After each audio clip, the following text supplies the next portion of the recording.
Your Wish is Your Command is being called the greatest success book of all time, with over 100,000 five-star reviews. I went from 5K on my bank account to 8 million. My income doubled. I was able to retire at the age of 31. It reveals the missing key to the law of attraction. Your Wish is Your Command is now available on Amazon. Search Your Wish is Your Command on Amazon to get your copy today.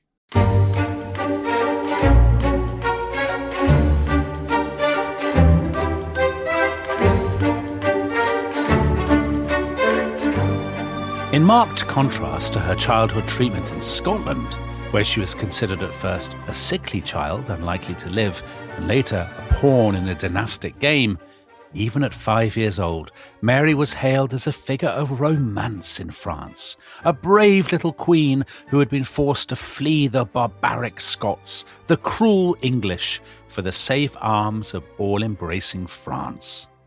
The stage was already set in French minds for the appearance of a childish heroine. To their satisfaction, Mary Stuart, with her charm, her prettiness, and the natural docility of youth, was ideal material to be moulded into the playing of this golden role.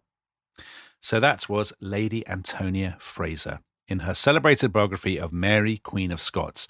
And she, Tom, is describing the impact that the infant, well, not really infant because she's 5 years old, that the young Scottish queen makes on the French court after she arrives in France in the summer of 1548. And in our first episode, you set the scene, didn't you, by talking about the sort of turbulent politics of Mary's childhood, the death of her father and so on when she was only a week old.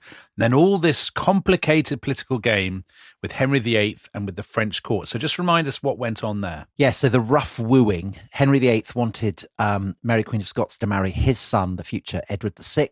He thought he'd got the deal, then it got ripped up. He got absolutely irate and sent the English to burn and slaughter and loot, which they then did for 8 years. And the impact of this ultimately is that Mary Queen of Scots' French mother, Mary of Guise, who is part of France's leading noble dynasty, she's able to foil the English and secure a French match for her daughter.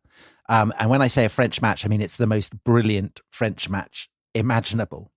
Because when Mary Stuart, after a perilous and storm-racked voyage from Scotland, and you were very sniffy about her failure to succumb to seasickness, but I think it's historical proof. I wouldn't say sniffy, I'd say bracingly sceptical. Go on, continue. Young Mary Queen of Scots steps onto French soil, and she does so as a future Queen of France, because her betrothed is the Dauphin himself. And this is the eldest son of Henry II, Francois, or we'll call him Francis, because we're being very Anglophone in our treatment of French names. I read in your notes, Tom, you've written, I think this is massive punching down from you. You've written, he wasn't the hunk he might have been. And then the next line, 1 year younger than Mary. So he's 4. Yeah. So I think that's a bit harsh. And you mock him as being short. I mean, all 4-year-olds are short, I think it's fair to say. Well, he's abnormally short, but Mary is abnormally tall. So there's a disproportion in height. He's got a stutter. And you laugh at him about that. What do you mean I laugh at him? I'm not laughing at him. I'm just setting the historical record straight. And you also mock him, very cruel remarks in the notes about his 2 left feet. Yeah. He can't dance. Mary loves dancing. He can't dance. Mary's already a brilliant dancer. Brilliant dancer. She's 5 and she's a brilliant dancer and she can steer the ship single-handedly through a storm. Unbelievable. She's very, very precocious. But actually, Francis is great. He's weedy, but he's plucky. Come on, he's 4. Actually, the two of them get on tremendously well. Yeah, he's not just plucky, but actually very smart. And Mary already has a kind of instinctive sense of what is expected of her, how to play to the gallery. And so she and Francis, everyone agrees, they make an adorable couple. A charming couple. Charming couple. Age 5 and 4. Well, no, Tom, don't defend it. You love it. Listen, Henri II, the King of France, he's like you, he's drunk the Iron Brew and he's massively, he thinks Mary, Queen of Scots is brilliant, doesn't he? The most perfect child I've ever seen, he says. This is a historical testimony, Dominic, which you're sneering at and which I'm just laying it out as it is. It is what it is. And actually, he's so impressed by Mary that he gives orders that she should have precedence over his own daughters in royal processions. And this isn't just because she's the betrothed to the Dauphin, but because she's already a queen in her own right. And clearly, she's poised, charming and regal all in one. She's a complete package. And also, he says that she should get nicer clothes than his own daughters. Should turn up in Scottish fashions. Well, we'll come to the issue of Scottish fashions in due course. I mean, I get the sense that you already hate her because of this. No. I'm objective. And you might think that the King of France's daughters would hate her, but not a bit of it, because the French princesses find her so charming, such fun, that they all end up the most tremendous pals. Oh, lovely. And in fact, I mean, particularly in Lady Antonia's biography, but more generally, the accounts of Mary Queen of Scots and her chums, the French princesses and so on, it's like reading about the kind of the poshest, funnest boarding school yarn. It's a kind of Renaissance Mallory Towers. Right. And it's great fun, but there's also quite a lot of schooling. So Mary, like Elizabeth Tudor, her cousin over in England, is given a very, very good education.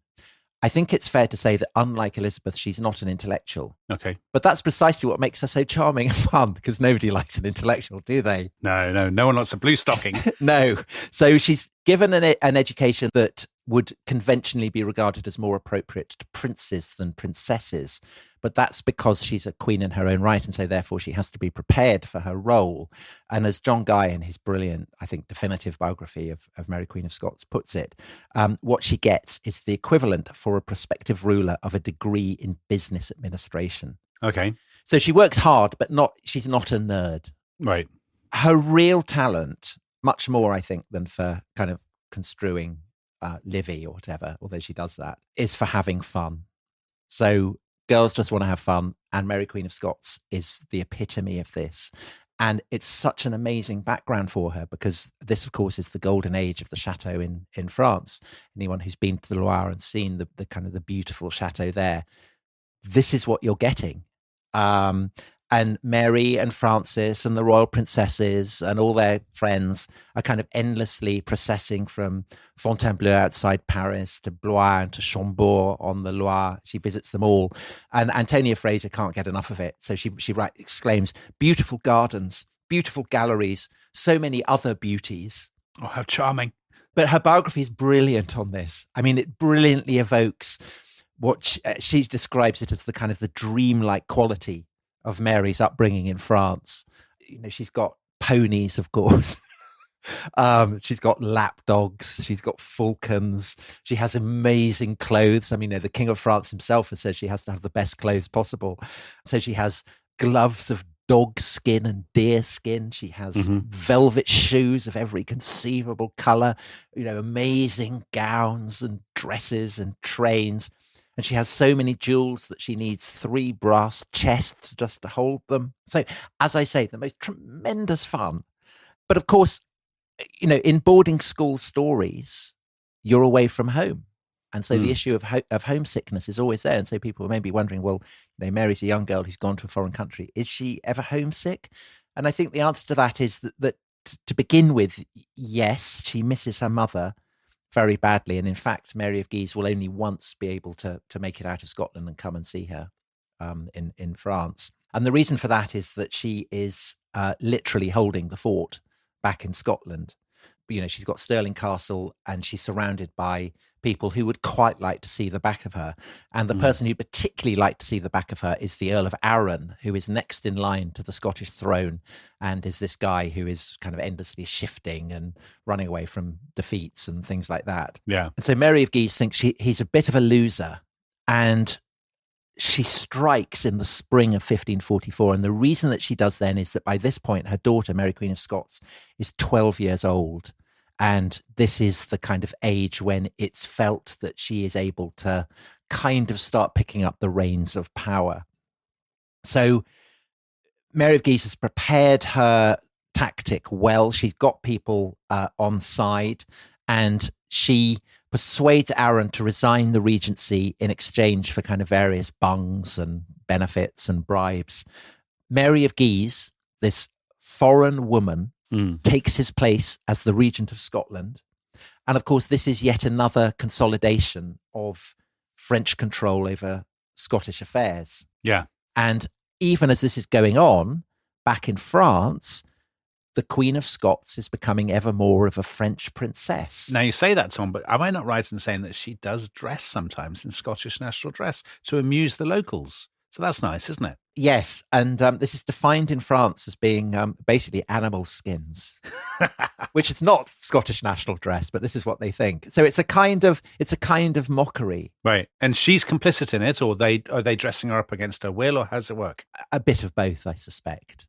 And I think it reflects the way in which Mary's links to Scotland are starting to fade as she becomes, enters her teenage years. So she had travelled to France with a substantial Scottish train. These are all the people who were seasick while she was being poised and regal and not being seasick on the journey. But most of her Scottish train has kind of been sent away. So the Scottish attendants who have come with her, when Mary's French grandmother, her Guise grandmother, Antoinette de Guise, comes across them, she's appalled. And she says, we can't have them. And her exact phrase is, they are not as clean as they might be.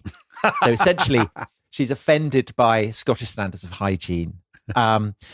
Mary has a governess who herself is an illegitimate daughter of James IV, and she's called Lady Fleming.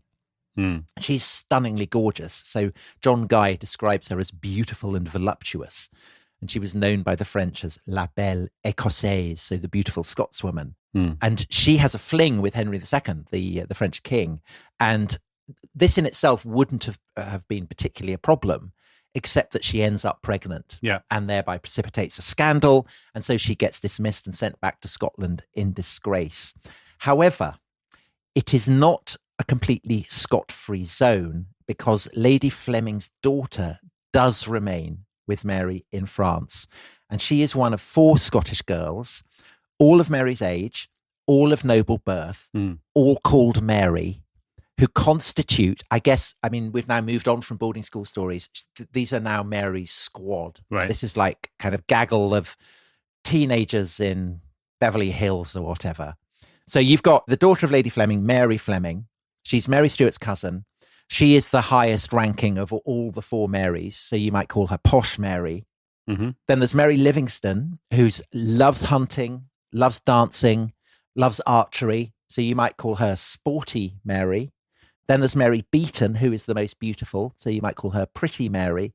And then there's Mary Seaton, knows all about clothes. She's brilliant at hairdressing. She can kind of tease any head of hair into an absolute miracle. So you might call her Fashion Mary. And the 5 of them are completely inseparable. And they get up to all kinds of scrapes and japes. And they're actually a bit like Peter the Great and Marie Antoinette, that they love playing at being common people. Okay. So to quote John Guy, Mary adored making cotignac, a type of French marmalade, putting on an apron and boiling quinces and sugar with powder of violets in a saucepan for hours before laying out the slices of crystallized fruits.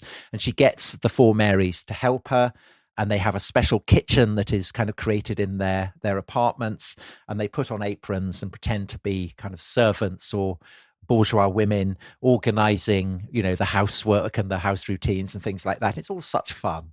Right. All very charming. And it does enable Mary, Queen of Scots, to keep up with her native language, because she and the 4 Marys are all chattering away in Scots, even though all of them by this point speak absolutely fluent French, and probably it's their language of choice. But by the time she's in her mid-teens, she can probably barely remember any of. She left when she was 5. She can probably remember nothing of Scotland, or virtually nothing. Yeah. And presumably that's what the French want. They want her to become, she's the wife of the Dauphin. She's going to become the Queen of France. They effectively want her to be French, no? Well, and specifically the Guise family. So her relations on her mother's side, because she is absolutely a key part of the Guise plans, not just for France, but for Europe more generally. So while Mary's been having this lovely time, with her ponies and making marmalade and so on, her 2 uncles, and we mentioned them before, Francis, who's now the Duke of Guise, and Charles, who's the Cardinal of Lorraine, they've been busy consolidating their grip on France. So the Duke, his nickname is Scarface. He, a battle injury. He's very charming, but he's also very hard-nosed, the man of action, veteran of the Italian Wars, as we mentioned in the previous episode, and a man who in January 1558 shames himself by capturing Calais from the English. All right, yeah. Robbing them of their rightful possession on the French mainland. So that's very sad. And the cardinal, who is, as we mentioned, a kind of brilliant and fertile schemer, the leading political figure in the French court.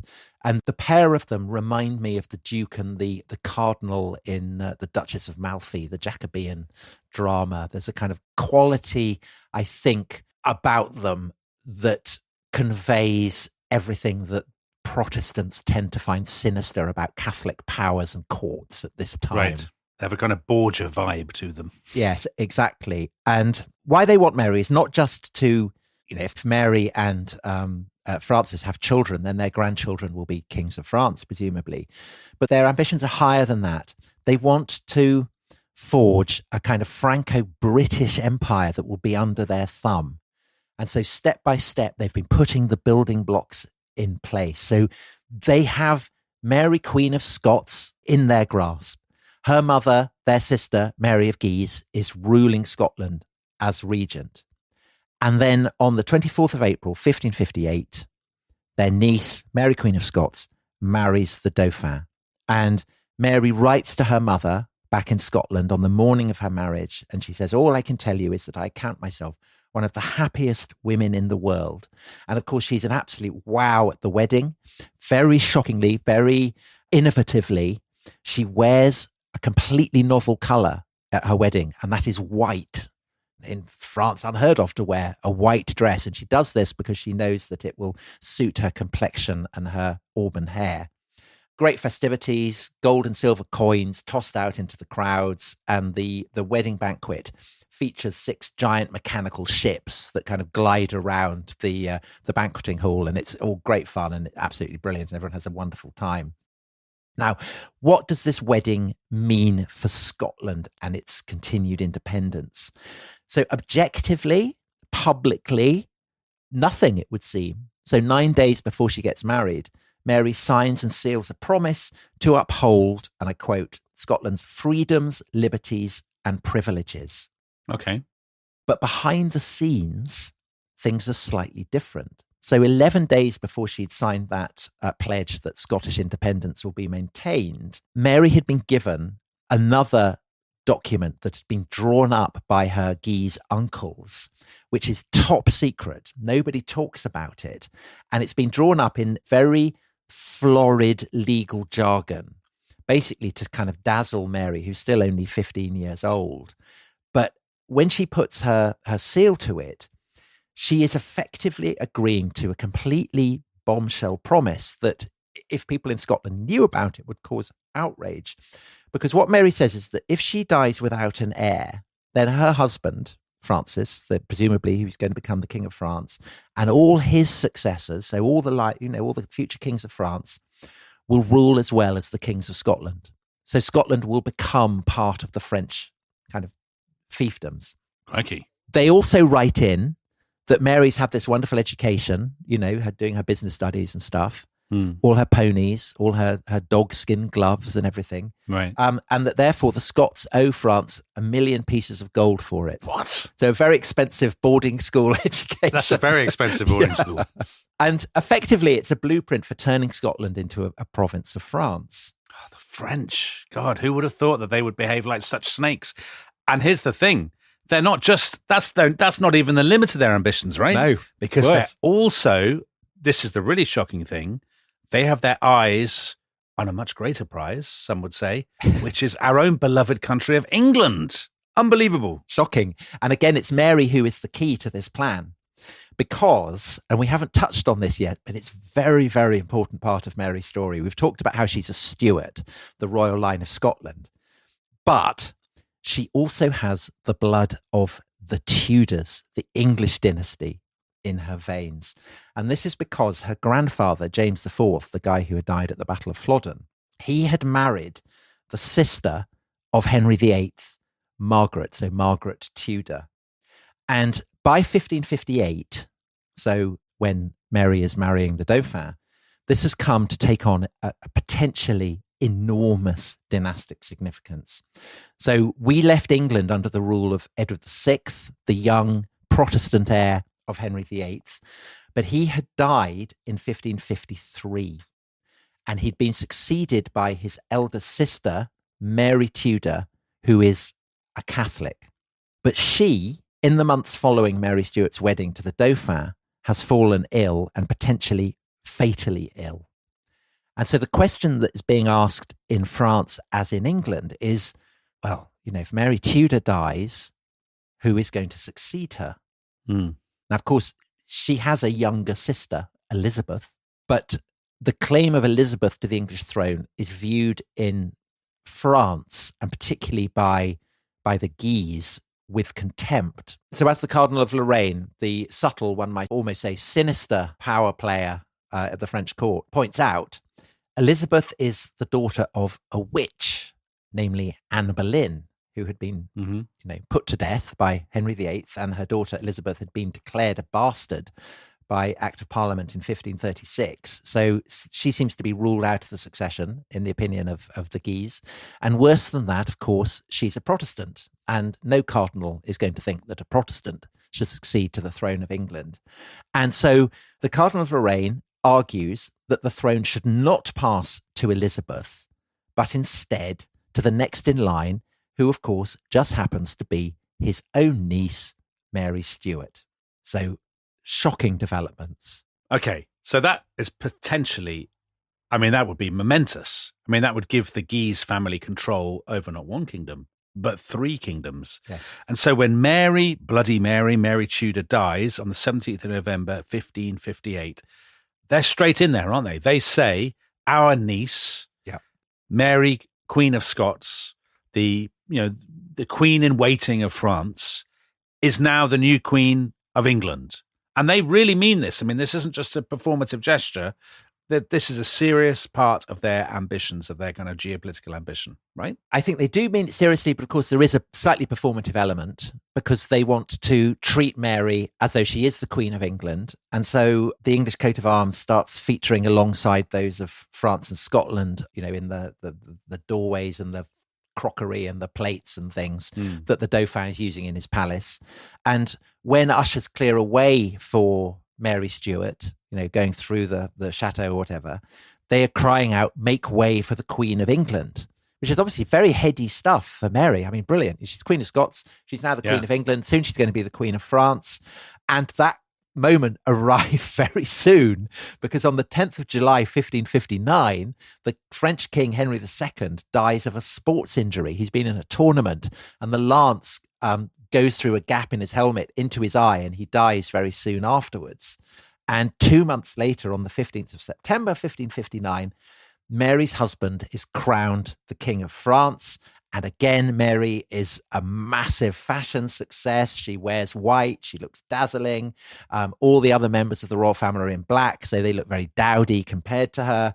And the Queen of Scots, who the French claim is the Queen of England, is now also the Queen of France. Wow.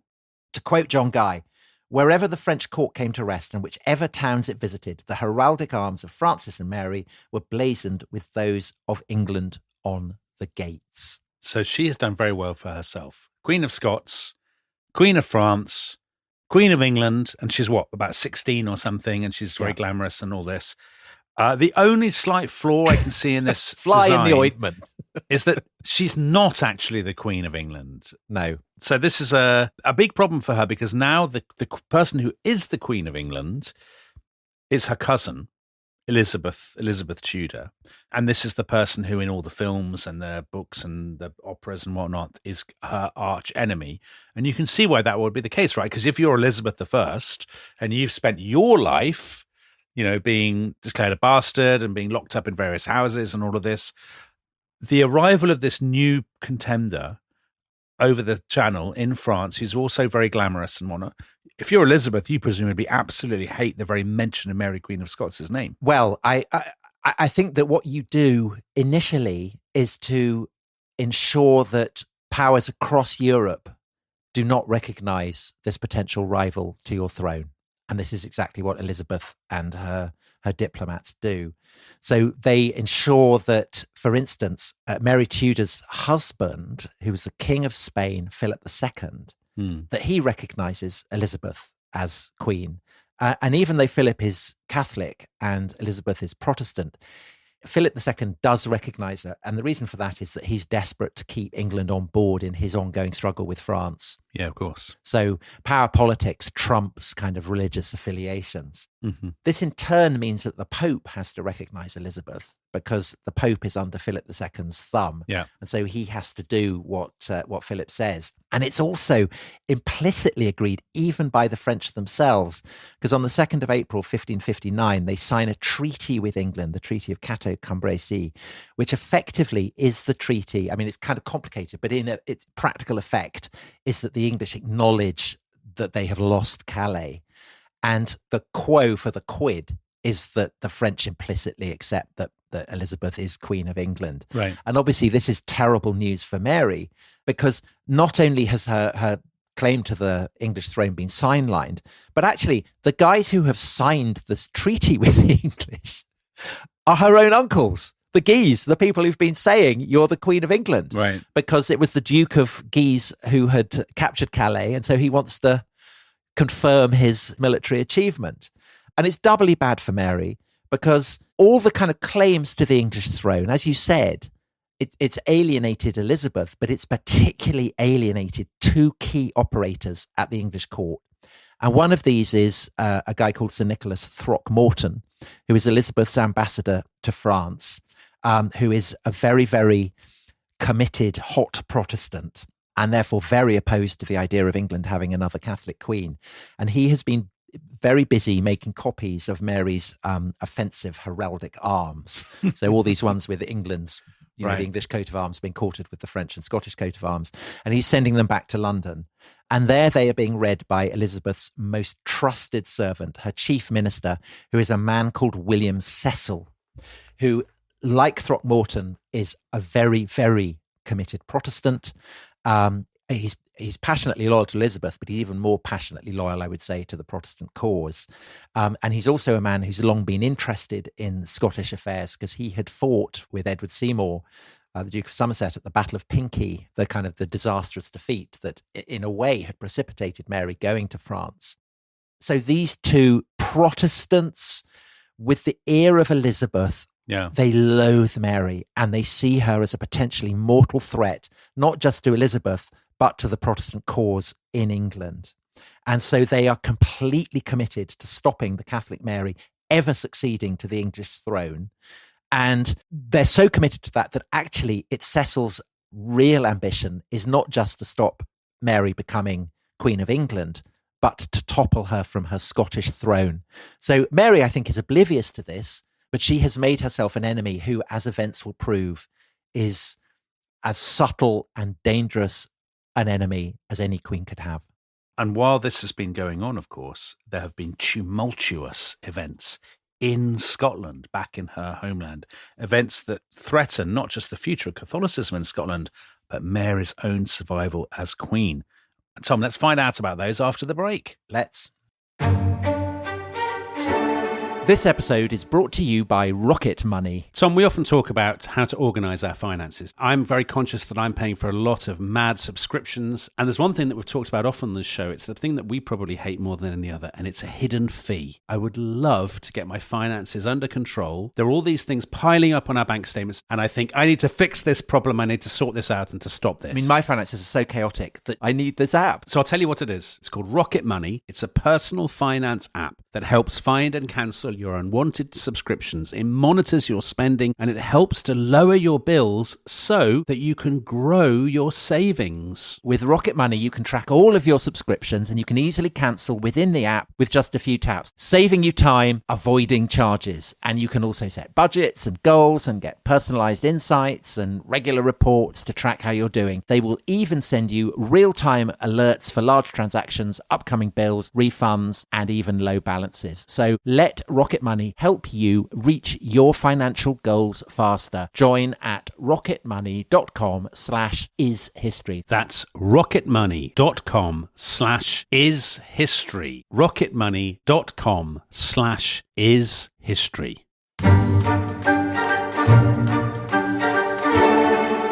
To promote a woman to bear rule, superiority, dominion, or empire above any realm, nation, or city is repugnant to nature.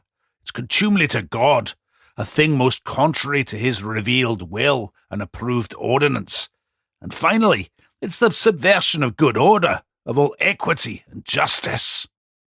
Now that was archive recording of a Scot, an author of one of the most famous pamphlets ever written by a Scot. I mean, history's littered with famous Scottish pamphlets, but this is probably the most famous, and it's the first blast of the trumpet against the monstrous regiment of women.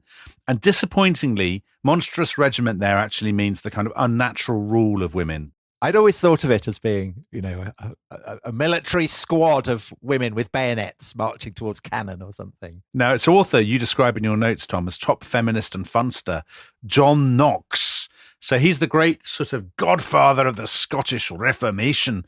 He absolutely hates Mary Queen of Scots, doesn't he? Yeah, he does. He does. But here's the thing. His target in 1558, when he wrote that pamphlet, she wasn't really his target there. His target was somebody else. Mary Tudor in England and Mary of Guise in Scotland, right? Yeah, principally Mary Tudor. He basically doesn't like Marys. Yeah, he doesn't. It's not just women; it's Marys. He's not in favour of them at all. And he sees definitely Mary Tudor, but also by extension Mary of Guise, as kind of exercising a Catholic tyranny over the whole of Great Britain. Yeah, and so that pamphlet is a kind of pain cry of despair and frustration that Catholic rule under these women seems impregnable, and that the Reformation threatens to be stillborn in the island. And yet, Dominic, you as a bluff Protestant will be thrilled to learn that only 2 years later, everything had been stood on its head. Okay. So by 1560, the authority of the Catholic Church in Scotland has been toppled and actually, as it turns out, decisively defeated. Protestant reformers like Knox himself, perhaps preeminently Knox himself, have emerged triumphant. And the measure of what Scotland has gone through in those 2 years is that Alec Ryrie, the great historian of British Protestantism, in his book, The Origins of the Scottish Reformation, he can describe those 2 years as not just one of the most extraordinary national transformations in European history, but he goes on to say that it's arguably the first modern revolution. He disagrees with you, because you claim the first modern revolution took place hundreds of years earlier, and yet he's a famous professor, Tom. How could you explain that? I think what he probably means there is the first revolution of the modern Europe, which is a slightly different way of phrasing it. Is that what it is? I think that is what it is. So people may be wondering what on earth has happened. What is this great revolution? And I guess that as good a way as any of answering that question is to look at the career up until this point of John Knox, who is probably the most famous of all Mary Stuart's adversaries. And so he, like so many of the early Protestants, I mean, this was such a feature of the series we did on Martin Luther. He had originally himself been a Catholic priest, and probably he was converted to Protestantism by Patrick Hamilton, who we mentioned in the previous episode was Scotland's first Protestant martyr. He'd been burnt at St. Andrews in 1546. And the man who presided over that execution, who'd brought Hamilton to trial and then convicted him and then set him up on a stake in St. Andrews, strapped with bags of gunpowder. This was Scotland's leading churchman, a guy called David Beaton, who was the Archbishop of St. Andrews, but was also Scotland's last cardinal, as it will prove. And 3 months later, Beaton gets killed by 5 assassins who are out to revenge themselves on Beaton for the death of Patrick Hamilton. And they murder him in his own stronghold, the castle of St. Andrews, which is right on the coast, pretty impregnable. And they hang his body from the castle walls. It's been stripped naked, then they pull it down one of the Protestants who've kind of gathered round to exult over his humiliation then urinates in the mouth of the corpse. They then salt his body and they throw it into the most notorious dungeon in the whole of Scotland, which is inside the castle of St. Andrews. And it's a very deep bottle-shaped hole. So once you've been put in it, you can only be got out with a kind of rope. And it's dug below the level of the sea, right next to the, where you can kind of hear the distant booming of the waves through the rock. And this is, a pointed humiliation of the preeminent Catholic churchman in Scotland. And yet also a fairly standard night out in St. Andrews, I would say. Yeah, well, students at St. Andrews can take us up on that. So Knox is obviously thrilled by this. He's one of the Protestants who goes to the castle of St. Andrews, which is now kind of stronghold of Protestantism. He serves the garrison there as its chaplain. And they're able very easily to hold out against the Scottish authorities up until the point when Henry II sends a massive task force to Scotland to try and throw the English out. And this task force has enough men that they can go and capture the castle of St. Andrews, and all the garrison are taken prisoner and they are sent to the galleys. And Knox is among them. So he gets chained up on the bench. He has to pull the oars and so on. And he does this for a year and a half. And finally, he is set free as a result of a personal intervention from the English Protestant king, Edward VI, who admires John Knox. So Knox is set free. He can't go back to Scotland, so he goes to England. He's given a parish in Newcastle, which he chooses because it's pretty close to Scotland, and so Protestant refugees can kind of mass there. It becomes a kind of centre of resistance to Mary of Guise and her Catholic regime in Scotland. And Knox thinks Edward VI is brilliant. He thinks England is brilliant. He sees it as, the new Jerusalem, brilliant. It's absolutely wonderful. Hooray. And then, of course, Edward VI dies and is succeeded by Mary Tudor, who is Catholic, who will go on to be called by Protestants Bloody Mary because of her burning of Protestants. And so Knox thinks, this isn't a good place for me. And so he scrams and he ends up in Switzerland, in Geneva, which has become a kind of godly city of reformed religion under the aegis of John Calvin, with Luther, one of the two great figures of the Protestant Reformation. And if Knox had thought that England was brilliant, he thinks that Geneva is even better. So he described it famously as the most perfect school of Christ that ever was in the earth since the days of the apostles. Crikey. But he does go back to Scotland from time to time, doesn't he? A couple of times he goes back, yeah. Yeah, because there's now a sort of coterie of Scottish lords who are prepared to protect him. And is that because they are Protestants themselves now? Yes. Right. So basically the Reformation has swept through Scotland, including the kind of the aristocratic hierarchy. Yes. And in fact, the most significant of these is Mary Stuart's own half-brother. So one of the many illegitimate sons that her father, James V, had fathered. And he also is James. So James Stuart, Lord James Stuart. Mm-hmm. He's often cast as a kind of Machiavel. And he's kind of very subtle man. He's certainly capable of incredible duplicity, but he is also very sober-minded and I think very devoutly Protestant. So all his political maneuvering is, I think, in the cause of very strongly held Protestant convictions. And so Jenny Wormald, the great Scottish historian who's very down on Mary Stuart, she loves her half-brother. She thinks that Lord James Stuart is brilliant, describes him as a true Stuart, tough, able, masterful, self-interested. And I guess by implication, she's implying that Mary Stuart is none of those things. And he's great pals with Cecil, isn't he, with the guy who's going to become Elizabeth I's great spy master. So this is a really important axis in Mary's story. Yes. And so this guy who in due course will become the Earl of Moray, and that's the name by which he's better known. He's a key player in the story of Mary Queen of Scots. And so he is able to provide patronage to Protestants in Scotland. But it's also because Mary of Guise, who's the regent, even though she's Catholic, I mean, she's not a natural fanatic. She's not a Mary Tudor. Her priority, I think, is to keep Scotland secure for her daughter, Mary Queen of Scots, her dynasty, the Guises, her country, France. And if that means cutting a bit of slack to Protestants, then she's happy to do that. Her commitment to, preserving Scotland for the true Catholic faith is kind of fourth on the list, I would say. Okay.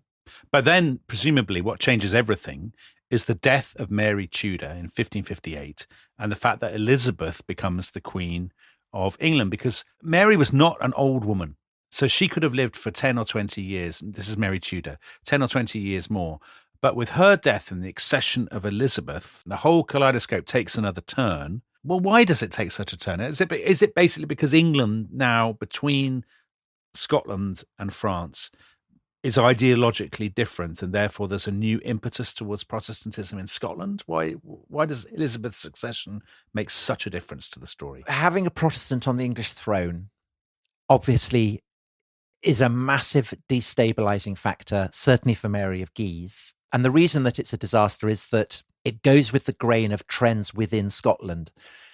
Her rule, although it's been very competent, and although she's a very effective political operator, she is French, and this has become increasingly unpopular with large swathes of Scottish public opinion, and particularly with the Scottish nobility.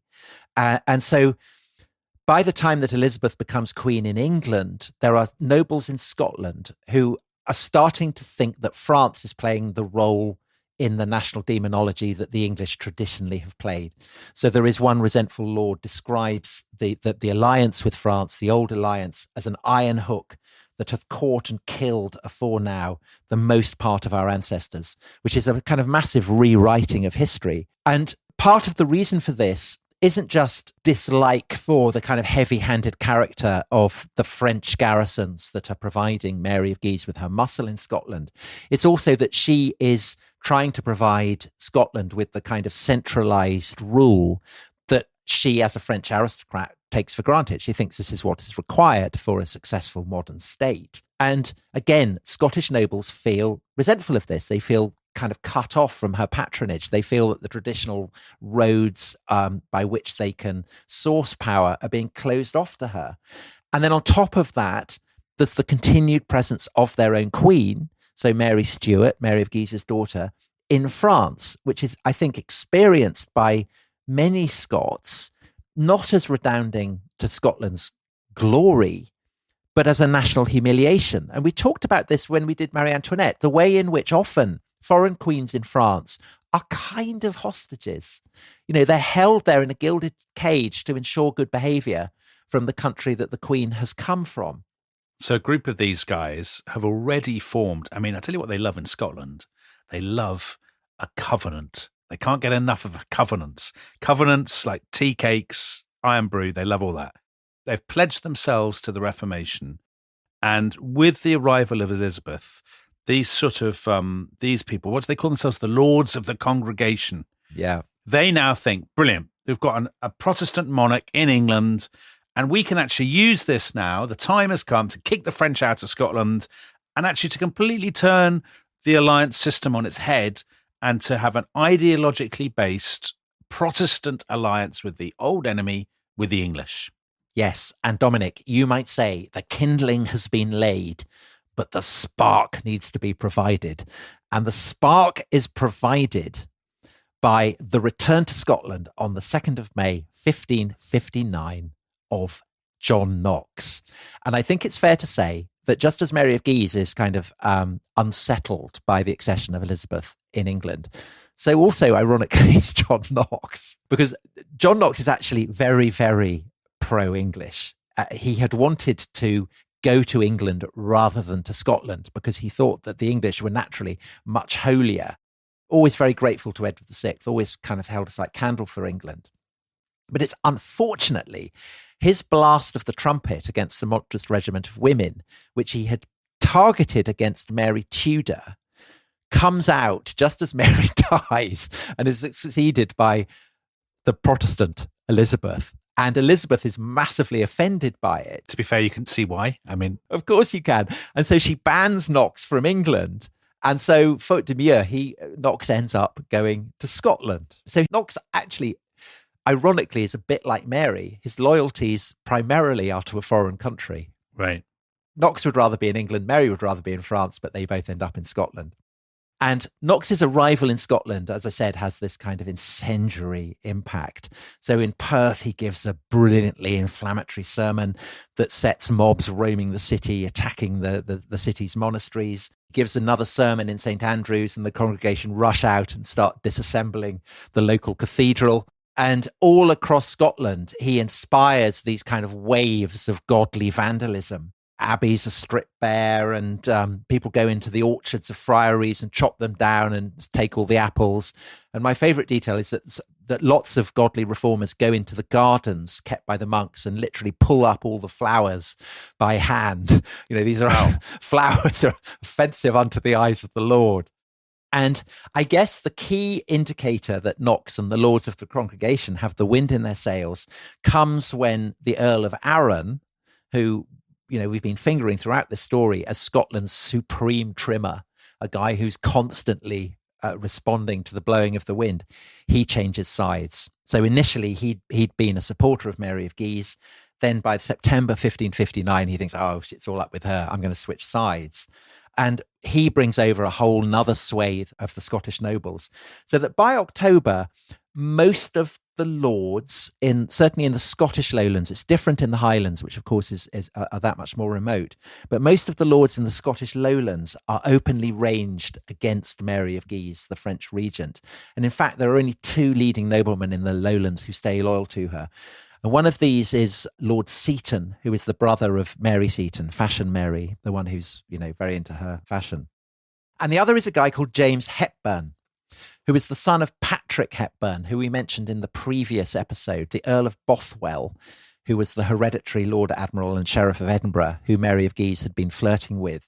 And James Hepburn has succeeded to those titles and to the Hermitage, the grim castle in the debatable lands. And he's a very effective defender of Mary of Guise. And his most spectacular stunt is to pull off an enormous gold heist, because Cecil, Elizabeth's minister in England, who's obviously delighted at there being a Protestant revolution in Scotland, he sent a massive train of gold. And James Hepburn, we'll call him Bothwell from now on, Bothwell ambushes it and makes off with all the gold. And the news of this is brought to Mary Stuart in France, Mary Queen of Scots. And she's terribly touched by this display of loyalty on the part of Bothwell. And from that point on, I think it's fair to say the Earl of Bothwell is a man who will have a place in her heart. She has a certain tendresse for Bothwell because she's so grateful to him. And she's completely powerless in all this. I mean, I know she's the Queen of France, but she presumably can't do anything to help her mother, Mary of Guise. No, she can't do anything. And she sits there impotently in France, watching events in Britain, where it just gets worse and worse from her point of view. So in February 1560, her half-brother, Lord James Stuart, negotiates a treaty in Berwick, the town on the border of England and Scotland, on behalf of the Lord of the Congregation. And this is an overtly Protestant alliance. And the English send a fleet that blockades Mary of Guise in Leith. Elizabeth commits England to protecting Scotland's ancient rights and liberties. So this is not cast as a kind of English invasion and English takeover. But the consequence of this is that the old alliance, the alliance between France and Scotland that had been the foundation stone of Scottish foreign policy for 300 years, is now effectively defunct. And whether of a broken heart or not, Mary of Guise gives up the ghost. On the 11th of June, she dies, only 44. And with her death, everything is kind of thrown up in the air because Scotland now effectively has no ruler, certainly no Catholic ruler. Then 1 month later, a further calamity for Mary Stuart, who's now lost her mother. A new treaty is signed in Edinburgh between England, the Lords of the Congregation, and in a completely stunning volte-face, her two uncles, the Duke of Guise and the Cardinal of Lorraine, the very people who have been pushing her to take up the rule of England throughout this. And the terms are completely humiliating for Mary Stuart. So France now officially recognizes Elizabeth as Queen of England. They've done it implicitly before. Now it's signed and sealed. Mary is obliged to drop her claim to the throne of England. So again, that is now legal. All French troops are to evacuate Scotland. So those troops that had been sent by Henry II that Mary of Guise had been using as her garrison, as her kind of cutting edge, they all have to withdraw. And it is agreed that any failure on the part of the King of France, Francis, and Mary, his queen, to ratify the treaty will license Elizabeth in England to intervene in Scotland to uphold its terms. So it's a complete triumph for the English crown and for the Protestant insurgency in Scotland. So I guess Mary Queen of Scots at this point has basically only one consolation. So she's lost control of Scotland insofar as she ever had it, which she didn't. She's not going to be Queen of England, but at least she's Queen of France. And she's got this husband who you said he's got 2 left feet. He's too short. He's got a stutter, which you don't rate. He's plucky and smart. He's a nice guy. And thank goodness nothing has happened to him. and hopefully it won't. Right, Tom? Right. So then Mary of Guise has died in June. And then in mid-November, Francis goes out hunting. And he comes back and he says, oh, I'm feeling a bit dizzy and I've got a kind of strange buzzing in my ears. I hope it's nothing serious. By the end of the month, he is suffering a series of violent fits. By early December, weird matter is starting to ooze out of his ears. And then it starts coming out as kind of dribble from his mouth.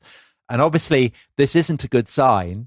And on the 5th of December, he dies. Crikey. I mean, you never rated him, to be fair. I did. I said he was plucky and I said he was smart. That's all you need. But also, the other thing you need is not to die of matter coming out of your ears. But he's gone. And for Mary, who it said wept for a month on the news of her mother's death, in a way, this is an even more devastating blow because she's still only 17, but she's now been orphaned, she's been widowed, and now she's no longer the Queen of France. And so her whole future, which had previously seemed so glittering, I mean, now, what's she going to do? Her uncles, these arch manipulators and Machiavels, they wanted to stay in France because what they want to do is basically to marry her off to Francis's younger brother, Charles, who is now the new king. But Mary is smart enough already to know there is no prospect of this. And the chief problem she faces is her mother-in-law, who, Dominic, is a link to one of the previous series we did, which is the Medici. So Mary's mother-in-law, so the wife of Henry II, is Catherine de' Medici. So she's from the Dukes of Florence. And Catherine de' Medici had always disliked Mary as a kind of tool of the Guise. Catherine de' Medici is a very, very smart operator. A ruthless operator. And she does not trust Mary. She wants her cleared from the chessboard. And she makes this very clear to Mary. So just one day after Francis's death, she sends a message to Mary saying, hey, give me back all the jewels. They're not yours anymore. They belong to the Queen of France. You're no longer Queen of France. Crikey, she's not messing around. Yeah, she's not. And so Mary knows there's no way that Catherine de' Medici is going to allow her to marry another of her sons. And the other reason why Mary isn't happy to go along with the schemes of her uncles is that she views them as having completely stabbed her in the back because they've signed this Treaty of Edinburgh. They've deprived her of her right to the throne of England. And she feels that they had betrayed both her and her mother. And so because of that, the obvious solution is that she goes back to Scotland because there, at least, she is Queen of Scots. Do you know what? She should have stayed in France. She should have knuckled down, just kind of had a little palace of her own, had a quiet life, a lot of dancing, and she'd have lived to a ripe old age. This is a great mistake that she makes. Do you know who wouldn't agree with you? Is Jenny Wormold, the great Scottish historian who also, I think, was herself Catholic. She feels that Mary should have gone back immediately to Scotland because the sooner she gets back, the better the chance there is of reversing the recent successes of Protestantism in Scotland. And the reason for this is that although many of the leading nobility are now Protestant, the vast mass of people in Scotland are still Catholic. So very like England under Henry VIII. Yeah, of course. And her status as queen is still unchallenged. As Jenny Wormold puts it, there is no doubt about the strength and prestige of the House of Stuart and the profound unwillingness of the Scots to challenge it. So it's what we were talking about in the first episode. Mary, by virtue of being a Stuart, she can demand a kind of a loyalty that is instinctive to the vast number of Scots, of her subjects. And so that being so, Wormald argues, I think entirely convincingly, that Mary could have played the part of a Mary Tudor in Scotland. You know, she could have gone back. She could have sought to reverse the Reformation. And Wormald is very, very down on Mary because of this. I think, having myself had two girls who at one point were 17, I think it's quite a big ask to to expect a 17-year-old girl who hasn't been to the country that she's being asked to go back to since she was 5 years old to go back and kind of reverse these seismic developments. I think it's quite tough to be down on Mary for having ducked the challenge. And I am more sympathetic to Mary for essentially prevaricating. So rather than hurrying back to Scotland, she goes into mourning for Francis. So that lasts 40 days. She then goes on a kind of massive tour around France saying goodbye to all her, you know, her relatives and her pals and so on. And she is also throughout this engaging in kind of massive slanging matches with Nicholas Throgmorton, the English ambassador, who is trying to pressure her to sign the Treaty of Edinburgh, which she refuses point blank to do. However, she is preparing to go back to Scotland. And the key figure in her plans is her half-brother, Lord James Stuart. And the reason for that is that I think Mary instinctively, when in trouble, looks to her family, even though her mother had not let her down, but her uncles have done. So there is a problem with Lord James Stuart, which is, of course, that he's a Protestant, and not just a Protestant, but he's basically been the kind of the leader of the Lords of the Congregation. But as I say, he is family, and Mary is obviously hoping that blood is thicker than water.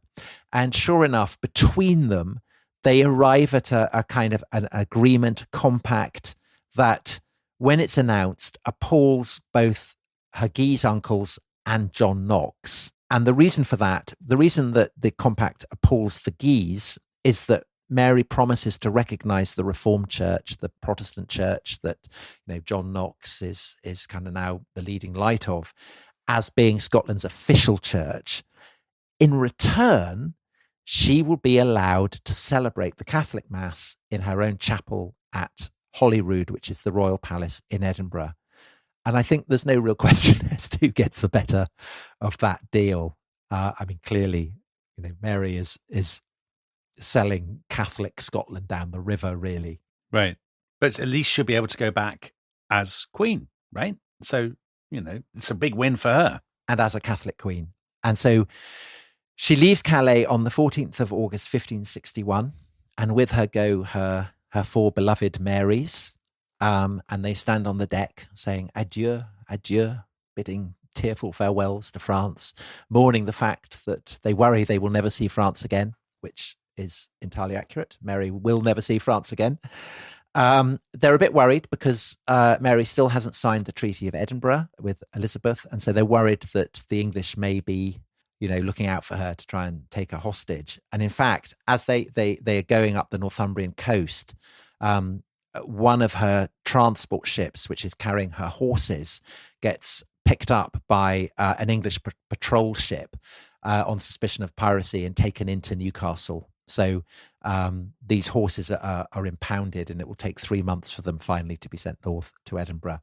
Mary herself, she gets to Scotland, to Leith, in record time. And it takes her 5 days. No seasickness, of course, because she's so poised. And they arrive off Leith, and the harbour is thickly veiled by mist, so that Mary, in a kind of, it's pregnant with symbolism, can't actually make out the contours of her kingdom through this sea mist. And John Knox, he's a man ready to see it as an omen. And he wrote, "The very face of heaven at the time of her arrival did manifestly speak what comfort was brought unto this country with her, to wit, sorrow, dolour, darkness, and impiety." But Dominic, was he right? Well, we love a bit of darkness and impiety on The Rest is History. And I'm happy to say that next time there'll be loads of both as we explore the melodramatic story of Mary Queen of Scots on her return to Scotland. Now, if you cannot wait to hear that story, which is one of the most remarkable we've ever done, The great news is that you can hear it and the remaining 3 episodes of this series by joining our very own group of evangelical reformers, the Lords of the Congregation, the Rest is History Club, at therestishistory.com. So what are you waiting for? And on that bombshell, goodbye. Bye-bye.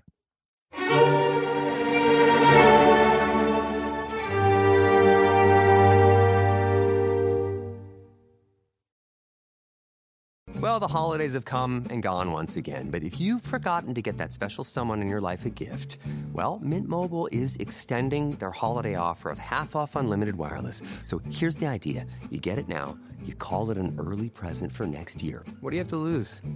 Give it a try at mintmobile.com/switch. Limited time 50% off regular price for new customers. Upfront payment required. $45 for 3 months, $90 for 6 months, or $180 for 12-month plan. Taxes and fees extra. Speeds may slow after 50 gigabytes per month when network is busy. See terms.